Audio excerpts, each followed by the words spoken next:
দুপুরের খাবার খাওয়ার পর আমরা যেখানে গিয়েছিলাম সেটা হলো গৌরমালদায় অবস্থিত বারোদুয়ারি মসজিদ।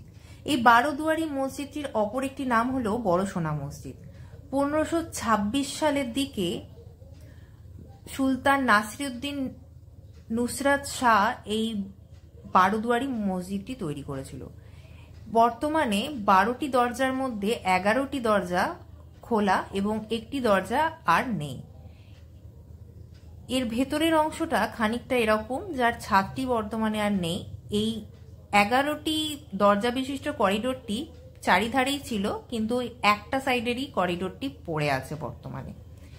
ওপরের ছাদটা মূলত গোল্ডেন কালারের পাথর বা ইট দিয়ে তৈরি ছিল বলেই এর নাম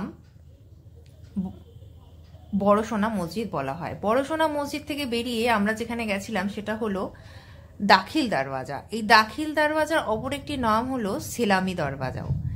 এই সেলামি দরওয়াজা এই জন্যই বলা হচ্ছে, এখানে মূলত কামানের তোপের সেলামি দেওয়া হতো বলেই এই জায়গাটির নাম বা এই দরজাটির নাম দাখিল দরওয়াজা। এর ভেতরেও এরকম সুন্দর একটি গার্ডেন।